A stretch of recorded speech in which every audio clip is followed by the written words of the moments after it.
Hey guys, welcome back to our channel. For this video, we're going to be talking about how to get to Nikko from Tokyo. So let's get into it. First thing you have to decide is if you're going to do a day trip or if you're going to spend multiple days in Nikko.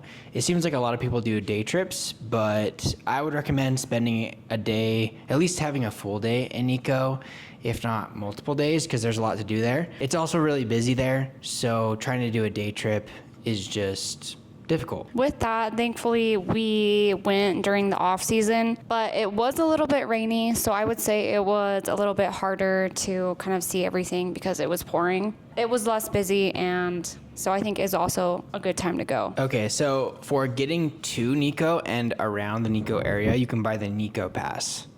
Now, there's two versions of this pass, and they cost different amounts and they last for different amounts of time. The first version is the World Heritage Pass. This one lasts for 2 days and it includes the World Heritage areas in Nikko, which are the areas that are really close to Nikko. The World Heritage Pass costs $14 per person, and that is for the 2 days and your transport to and from Nikko. So it's really cheap. And on that topic, I would also get this pass if you're just doing a day trip there. It's cheap, and you also get the bus ride all around the World Heritage sites. And I will include a picture of the map right here so you can check out what that includes. Yeah, if you're doing just a day trip, I really don't think it's worth it to get the all access pass because it's going to be hard to get to Nikko, to get all the way out to the areas that are far away from the train station. You might as well enjoy your time really close to the station and see all the areas within the World Heritage area. Now, the all access pass is the other version, and that one costs approximately $33 per person, and it lasts for 4 days. Now, this pass includes the bus that takes you all the way out to Lake Chuzen-ji, which is actually pretty far, and it also includes your boat ride on Lake Chuzen-ji and a bunch of other entry fees. There's a bunch of stuff that's included. We'll include the link so you can check it out. But there's a lot that's included, including your railway pass out to Nikko. It's a really good deal.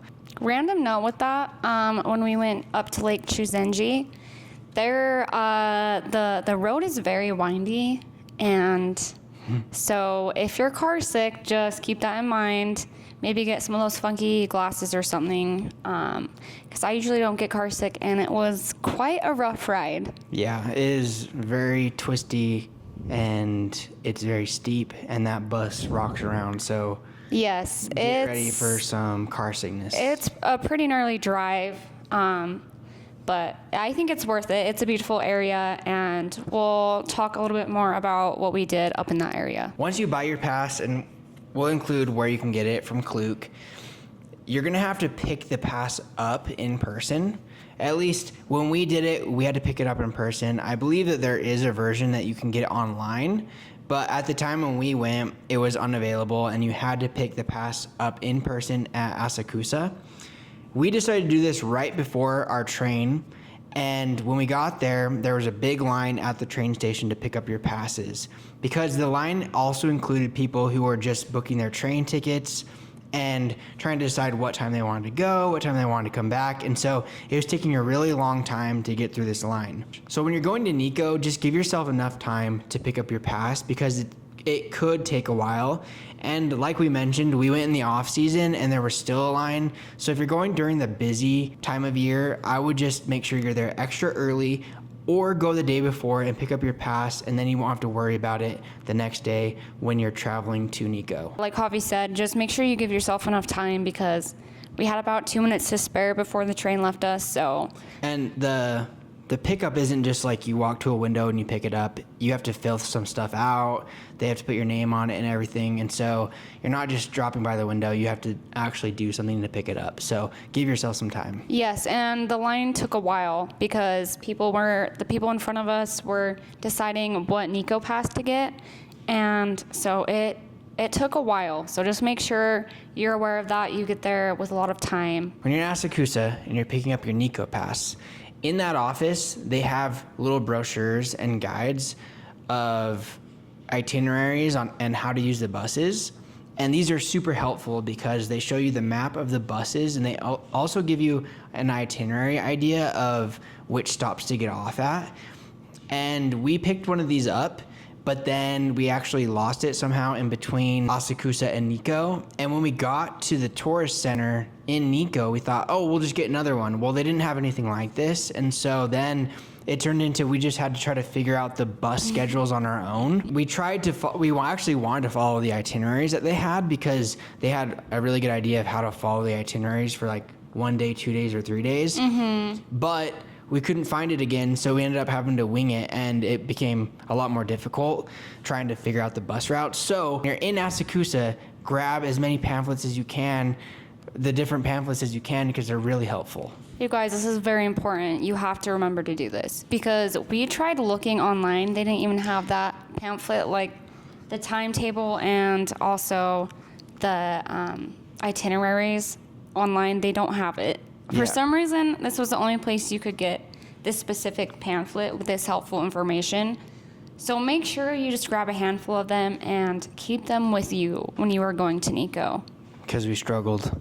Yes, we did. Without that pamphlet, Those buses were tough. we were lost. So make sure you keep that on you. The next thing we'll talk about is Limited Express. So we did take the Limited Express, which just stops at less stations on your way up to Nikko. This is not included in your Nikko Pass. So like I said before, just if you're not going to buy the Limited Express ticket, just make sure you don't book a Limited Express train because you're not going to be able to get on that train with just your Nikko Pass. If you want to book a Limited Express ticket, we will put a link in the description, and I will show you the site right here where you can book the Limited Express ticket. So when you get there for your train, your Limited Express train, you're going to have to show your Nikko Pass and then your Limited Express supplement to get on the Limited Express train. You can't just show your Nikko Pass. So that's how you use a Limited Express train ticket to Nikko from Asakusa. It's a little bit confusing, but it made the journey a little bit shorter for us because we want to spend as much time in Nikko as we possibly could. We do recommend getting the Limited Express pass. So I think taking a Limited Express saves you about an hour. So especially if you are going for a day trip, I would definitely take a Limited Express train so you're there as early as you can be without staying in Nikko. So first thing you want to do when you get to the Nikko train station is if you have your luggage on you, which we did because we ended up spending 2 days there, they have coin lockers available, so we just put our stuff in there. And also at the train station, you can buy tickets for the temples and the shrines there. So make sure you get the Toshogu ticket. I think you can also get the Rin'oji ticket there. We didn't end up buying a Rin'oji ticket, but we did buy a Toshogu ticket. It just makes it an easier process. So when you get on the bus, it just takes you straight there and you can just walk in. Yeah, because the actual tour buses that aren't a part of the Nikko Pass buses, they will take people straight to the temples, like to Rin'oji in the parking lot. And those people will typically get their tickets right at the gate. So when you get there, you're gonna have to wait in line with those people if you don't already have your ticket. So if you can get your ticket at the tourist center in the Nikko train station, it should save you some time. After you get to the station, whether you're gonna drop your bags or go straight to your hotel or whatever, the next thing you're really gonna be doing is getting on the Nikko Pass buses to go see things you wanna see.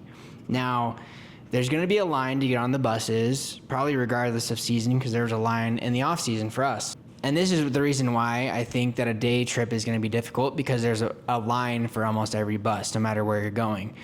So go get in line and get on the bus. And remember that the bus doesn't just stop automatically at every stop. You have to press the button to get off. At first, it actually seemed like they were stopping at every stop, so we just rolled with it. Yeah, we just assumed they were going to stop, but they don't. You got to press the button to get off. Even like the main sites, it doesn't stop unless someone actually pressed the button. So we learned the hard way. We ended up not doing the ropeway that we wanted to do. Akechidaira Ropeway. Yes. And if you miss that stop, you have to go all the way back around, which it's a pretty long bus ride. So no, and with the car sickness, no, Yeah, that is a pretty windy road. So at that point, you just got to figure out where you want to go and get on the bus and try to figure out the routes as best you can. We got to Nikko pretty early. We took the earliest limited express train we could so that we would have the full day. We dropped our bags in the Nikko train station, and we immediately got on the bus that was going to take us all the way up to Lake Chuzen-ji.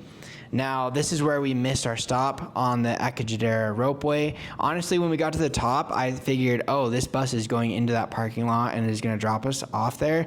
But since no one pressed the button, including us, we just there's the shortest time to even pull into that ropeway, and he just zoomed right past it. So, and then when I tried to look at how to get back, it was a hassle. So we went straight down the mountain to Kagon Waterfalls, and that was our first stop. Got off there, we walked down to the waterfall, checked out the little shops in that area, and then we walked over to Lake Chuzen-ji. And what we ended up doing was we walked to the Lake Chuzen-ji Temple, and then we saw the lake cruise pulling into the little dock there at Lake Chuzen-ji Temple. And this was kind of a cool way to do this. We hopped on the boat there. It took us around the lake, and then it dropped us back off at near the bus stop at Lake Chuzen-ji where we could get back on the bus. And this took us a good amount of time to do all this. And at that time, we decided to hop back on the bus and head back down the mountain to go check into our hotel. And that was the end of day one. The next day, it was pouring, and we knew it was going to be pouring that day. So we decided to stay around the heritage area. We went to the Shinkyo Bridge.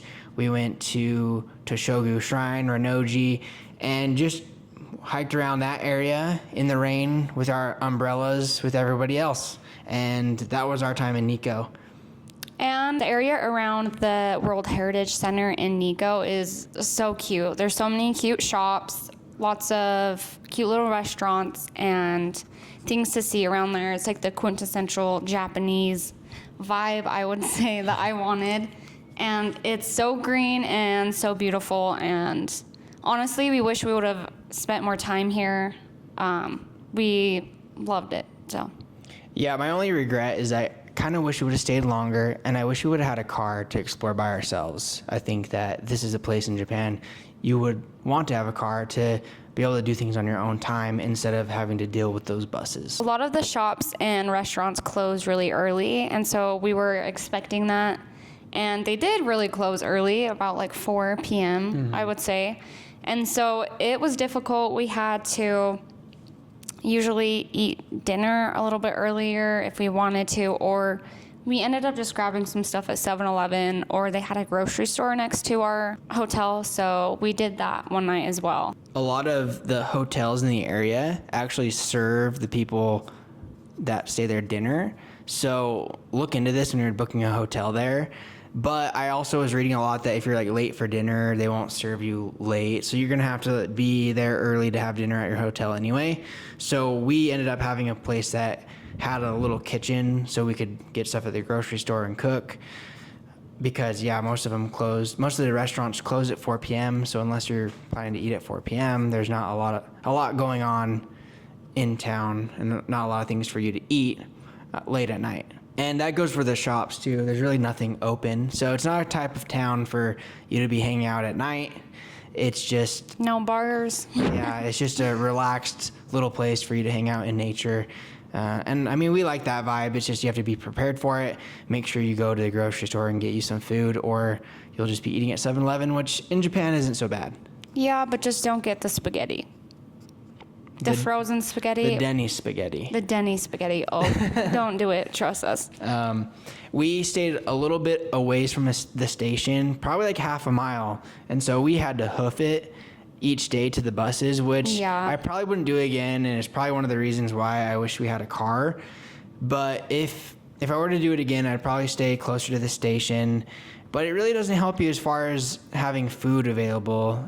We were next to the grocery store, which is nice, but we were far away from the train station and the bus station. So pick your accommodation carefully, especially if you don't have a car.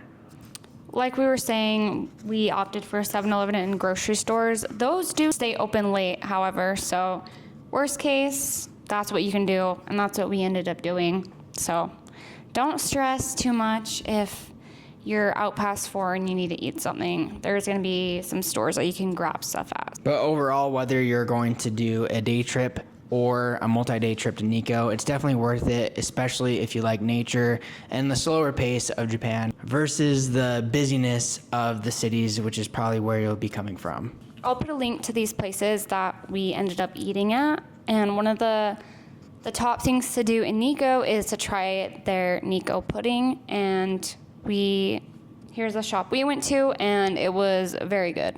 What do you think of it?